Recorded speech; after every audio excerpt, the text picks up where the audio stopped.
So students, next we want to discuss Wien's displacement law. What is this law?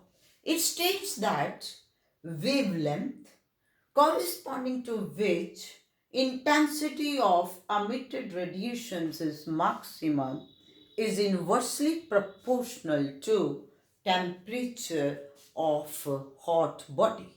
क्या meaning है इसका? आपको उसने कहा है क्या? वेवलेंथ. कौन सी वेवलेंथ? corresponding to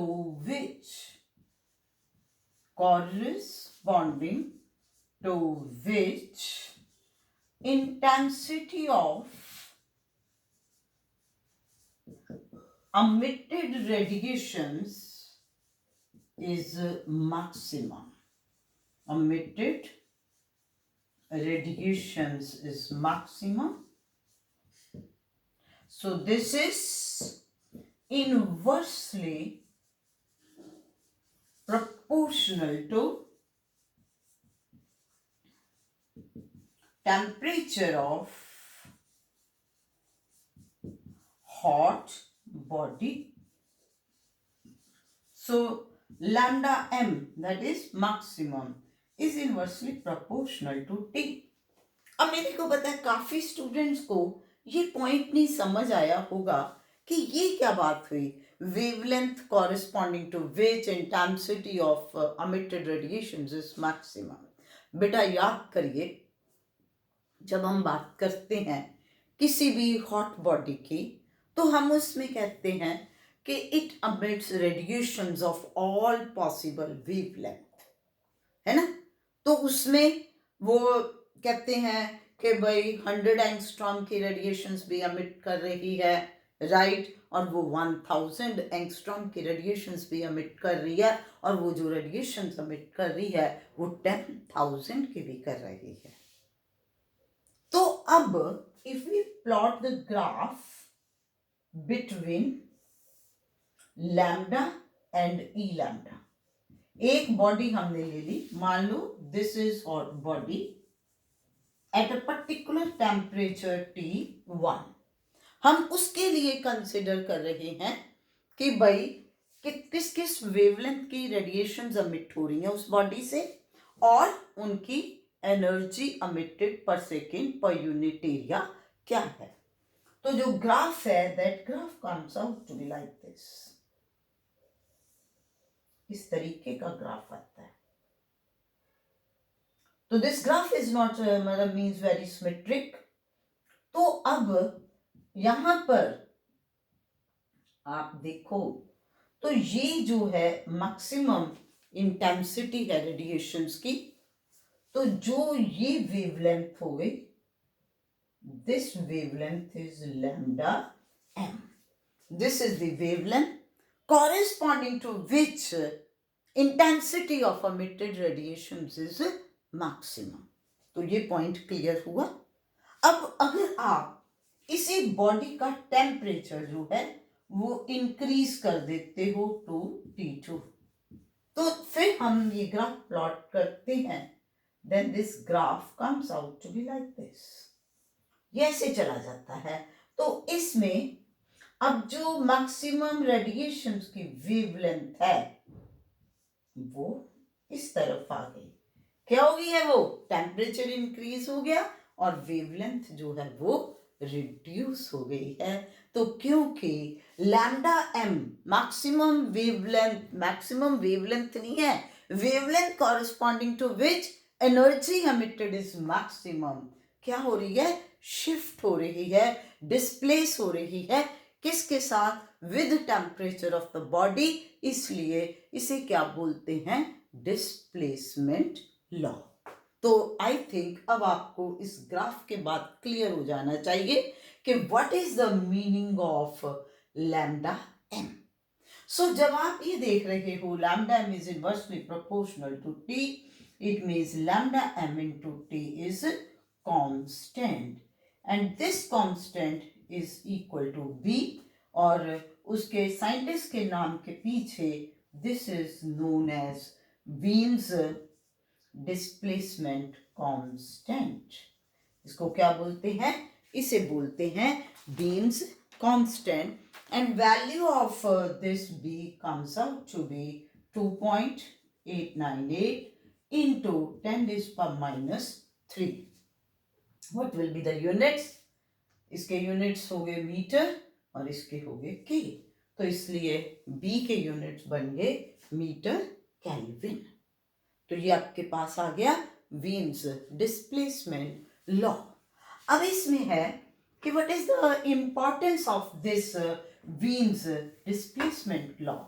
इससे हमें क्या पता चलता है? From this Wien's displacement law we can get idea about the surface temperature of stars. कैसे? अब आपने कहा है ये क्या बात कह रही? मैं क्या कह रही हूं कि with this Wien's displacement law idea we can get the idea about the surface temperature of the stars. जैसे हम कह रहे हैं रेड स्टार, ठीक है, हम कह रहे हैं ब्लू स्टार, ठीक हो गया।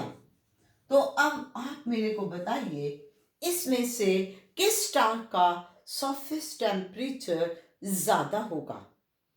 अब बेटा आपको पता है रेड कलर की वेवलेंथ जो है वो ज्यादा है as compare to that of the blue colour. है ना? तो इसलिए जिसकी वेवलेंथ ज्यादा उसका टेम्परेचर क्या होना है? कम होना है। So that means surface temperature of red star will be less than that of blue star. So इस तरीके से हम जो है आइडिया अबाउट सरफेस टेम्परेचर इसमें लगा सकते हैं। Now next we can see numerical problem also, किस तरीके से इसमें न्यूमेरिकल प्रॉब्लम्स आ सकती हैं। Two stars A and B radiate maximum energy at the wavelengths. दो स्टार्स हैं A और B, they are radiating maximum energy at the wavelengths. तो इसके लिए है वेवलेंथ 360 नैनोमीटर और B स्टार जो है मैक्सिमम एनर्जी एमिट कर रहा है the wavelength 480 nanometer. Calculate the ratio of the temperature, surface temperature of the two stars TA and TB. It will be lambda m2 upon lambda m1, inversely proportional, है ना? तो फिर अब this is 480 nano means 10 raised to power minus 9, 360 10 raised to power minus 9, so it is 48 by 36।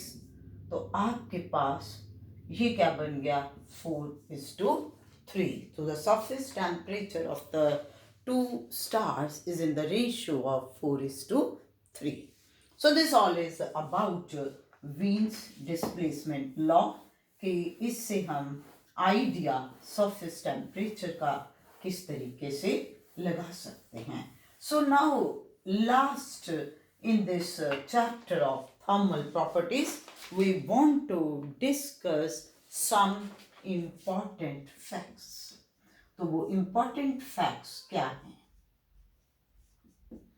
Important facts, सबसे पहले इसमें मैं आपको ये बता रही हूँ फैक्ट में, nature of radiations emitted by perfectly black body would depend on its temperature only. क्या कहा है कि किस नेचर ऑफ रेडिएशंस emitted, कि भैया रेडिएशंस जो अमिट हो रही हैं किस एनर्जी की हो रही हैं, तो वो परफेक्टली ब्लैक बॉडी के लिए किस चीज के ऊपर डिपेंड करता है? सिर्फ और सिर्फ उसके टेम्परेचर के ऊपर। Nature of radiations emitted by perfectly black body would depend on its temperature only and does not depend on the mass, size or nature of the body, nature of the surface, कि वो copper है, वो aluminium है, हमें नहीं कोई फर्क पड़ता। हमने देखना है कि उस परफेक्टली ब्लैक बॉडी अगर है तो उसका सरफेस क्या है, ब्लैक है, तो उसकी टेम्परेचर कितना है उसके हिसाब से एनर्जी होगी। Now the second, energy flux. Energy flux is the energy flowing per second per unit area normal to any surface. Flux में हम क्या ले रहे हैं कि अगर आप ये एक सरफेस की बात कर रहे हो, ठीक है, तो लेट अस से कि सरफेस एरिया इस सरफेस का इस डायरेक्शन में एक्ट कर रहा है, so this is the direction of surface area. तो एनर्जी फ्लक्स में हम क्या देखेंगे कि how much radiations are emitted per second per unit area. emitted तो अमिट हो रही हैं per second per unit area normal to the surface. Now the third is color of an opaque body is determined by the wavelength of light which it reflects. क्या है कि जो opaque body है उसका colour किससे पता चलता है, the wavelength which it reflects. मान लो ये मेरी शॉल है, दिस इज opaque. अब ये रेड क्यों है, why it is red, because it will absorb all other colors and only it will reflect, that is red. Why grass is green? अब normal आप देख रहे हो सनलाइट आ रही है, सनलाइट जो है आपके पास दैट इज व्हाइट लाइट, ठीक है ना, and white light consist of 7 colours. तो क्या है कि जब व्हाइट लाइट ग्रास के ऊपर पड़ रही है, so all other colours except green will be absorbed by the grass. Only color which is reflected by the grass, that is green. So grass will appear green. और आप इसीलिए notice करिए कि अगर आप अंदर लाइट्स में कोई कलर देखते हो तो वो कलर बाहर सनलाइट में, नेचुरल लाइट में जाकर के कुछ और नजर आता है। दैट इज द रीजन, उसमें जो गैप नजर आता है। तो अब ओपेक बॉडी में तो हमने कह दिया कि colour of the OPEC body is determined by the wavelength of light which it reflects. Now next is colour of transparent body is that which the wavelength of light is transmitted. Transparent body में कौन सा colour नजर आएगा, जो colour body transmit करेगी। सो इस तरह से आपको ये पॉइंट पता होना चाहिए डिफरेंट कलर्स के लिए।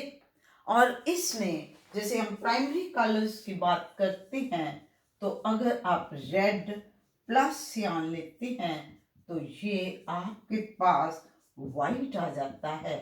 अगर आप येलो और ब्लू लेते हैं तो ये आपके पास वाइट आ जाता है। तो जो प्राइमरी कलर्स हैं वो कौन से हैं, रेड, ग्रीन एंड ब्लू।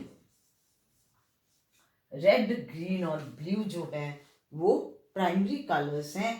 और अब अगर आपने इसका मतलब ये क्या हो गए, complementary, yellow plus blue is white, red plus cyan is white. तो अगर इस तरीके से लेते हो तो ये कलर्स आपस में कॉम्प्लीमेंट्री कलर्स बन जाते हैं। और ये तीनों जो हैं ये क्या हैं, primary colours. And now what is green house effect. क्या है ग्रीन हाउस इफेक्ट? आप कई बार देखते हो बेटा, आजकल जैसे बड़ी सर्दी है, किसी दिन क्लाउडी वेदर हो तो भी हमें सर्दी नहीं लगती। क्या है एक्चुअली जो अर्थ है, अब देखिए कि सन की लाइट है, वो सन की लाइट अर्थ के सरफेस के ऊपर आकर के फॉल कर रही है। तो ये जो सन से लाइट आ रही है this light is absorbed by the earth. Naturally इससे अर्थ का टेम्परेचर जो है वो भी क्या हो गया, इंक्रीज हो गया। तो वो भी क्या करना शुरू करेगी, रेडिएशन एमिट करनी शुरू कर देगी। अब सन से जो लाइट मेन आ रही है दैट इज विजिबल लाइट, तो उसकी एनर्जी ज्यादा है, और जो अब अर्थ अमिट करेगी नेचुरली कम करेगी ना, तो वो infrared radiation, heat radiations which fall in the infrared reason, तो इंफ्रारेड रेडिएशन जो है वो अमिट कर रही है। तो जो क्लाउड्स हैं they do not allow infrared radiations to pass through this, तो वो वापस अर्थ के ऊपर आ जाती हैं, जिससे अर्थ जो है वो क्या रहती है, वार्म रहती है। So this is known as greenhouse effect. Clear?